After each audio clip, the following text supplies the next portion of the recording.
देखिए इस कथा में गुरुजी ने तीनों प्रश्नों के क्या उत्तर दिए।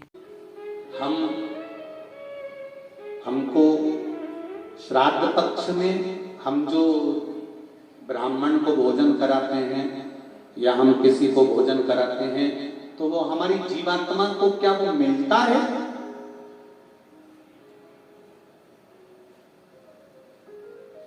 क्या विचार है भाई? अशोकनगर वालों बोलो जरा। प्रश्न भेजा है किसी ने? हम अगर किसी ब्राह्मण को भोजन करा रहे हैं, हम किसी को भोजन दे रहे हैं तो वो हमारी जीवात्मा को मिलता है। 3 प्रश्न हैं और तीनों प्रश्न का उत्तर जरा देखिएगा, बड़ा ध्यान रखना। और जिसने प्रश्न करा है उत्तर प्रदेश से वो ध्यान से सुनना भाई। हमने ब्राह्मण को भोजन कराया, हमने संत को भोजन कराया, हमने गुरु जी को भोजन कराया तो वो मिलेगा। पहले तो ये अंदाजा करिए कि आप भोजन दादा ससुर के नाम से करा रहे हो तो दादा ससुर का नाम लेना पड़ेगा। बोलो सही है कि गलत है? गोत्र बोलना पड़ेगा। उसका कारण क्या होता है कि हमने पत्र लिखा और ये पत्र लिखकर हमने उसको मोड़कर हमने वो डाकघर के डब्बे में डाल दिया। हमने नाम लिखा, पता लिखा, पिन नंबर लिखा, एड्रेस पूरा लिखा, मोबाइल नंबर पूरा लिखा और हमने डब्बे में डाल दिया। अब पूरे अशोक नगर में चौराहे चौराहे पर ढेर सारे डाकघर के डब्बे लगे। इन सब डब्बों में से चिट्ठी इकट्ठी होती है, एक जगह पर आती है, बड़े डाकघर में पहुंचती है, बड़े डाकघर में से छटकर फिर एड्रेस पढ़ा जाता है।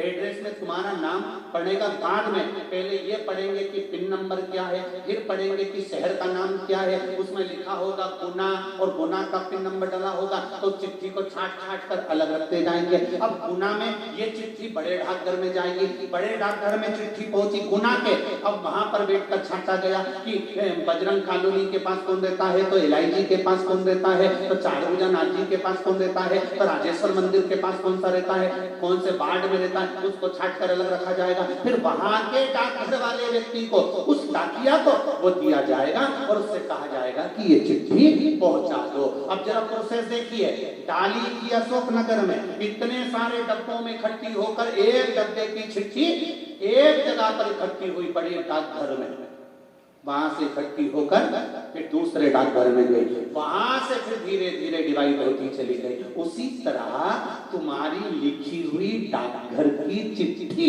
जब वहां तक मुंबई पूना तक जा रही है और सही जगह नाम और एड्रेस है तो सही जगह पहुंच रही है। उसी तरह अगर श्राद्ध पक्ष में तुमने ब्राह्मण को भोजन कराया है, नाम और गोत्र लेकर कराया है तो वो उस तक पहुंचता ही है, ये निश्चित है, उस तक पहुंचे। फिर दूसरा प्रश्न किया उसने, गुरुजी से पूछ के बताना कि गुरुजी तो कथा में कहते हैं कि मनुष्य की योनि छूटने के बाद फिर कौन सी योनि मिलती है, किसको मानना, ये गुरुजी ने कथा में कहा। तो हम भी नहीं कह रहे झूठ कि हमने कथा में नहीं किया, हमने कहा। तो उसने प्रश्न करा, अगर वो दूसरी योनि में होगा तो तुमने जो भोजन दिया हो सकता है वो सांप बन गया, चींटी बन गया, झिंगूर बन गया, शेर बन गया, तो वो खीर पूरी खाएगा क्या? और पंडित जी को तो खीर पूरी खिलाने का बोलते हैं। फिर जब वो दूसरी योनि में पहुंच गया तो उसको खीर पूरी कैसे मिली? पंडित जी से, गुरु जी से पूछ के बताओ। तो हमारा निवेदन है, जब हम यहाँ से रुपया अमेरिका भेजते हैं तो वहाँ हमारा इंडियन पैसा नहीं होता, वहाँ डॉलर में चेंज हो जाता है। उसी तरह खीर पूरी भी डॉलर में चेंज हो जाती है, जैसा वो खाएगा ऐसा उसे मिल जाएगा।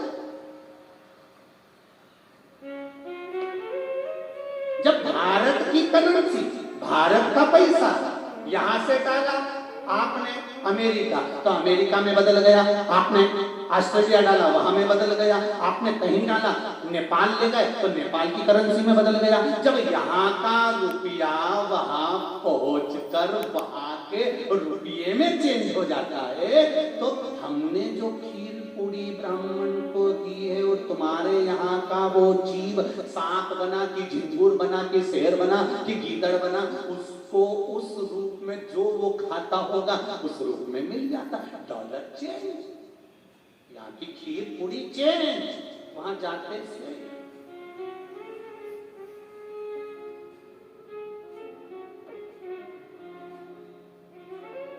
फिर तीसरा प्रश्न लिखा, अगर हमारे घर के पूर्वज शिव महापुराण की कथा सुन सुन के तर गए तो फिर हम श्राद्ध काय को करें? उनको तो मिलेगा ही नहीं, वो तो वैकुंठ पहुंच गए, फिर उनको श्राद्ध में भोजन कराने से मतलब क्या?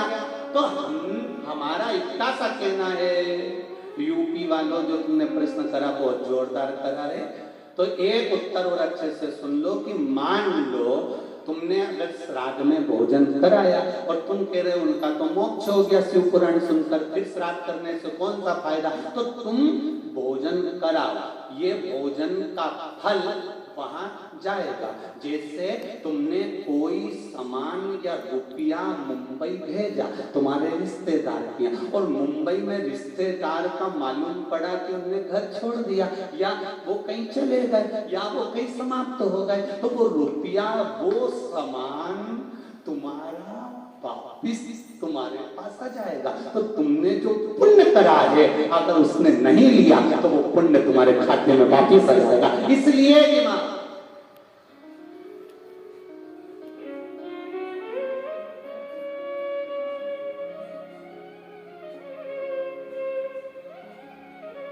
पुण्य करो, सत्कर्म करो और कथा का स्मरण। बड़े बड़े किस्मत वाले हैं अशोकनगर वालों, बहुत बहुत किस्मत वाले हो, घर जाके नजर उतरवा। मेरे इस चैनल को लाइक करें, शेयर करें, सब्सक्राइब करें और बेल भी दबाएं।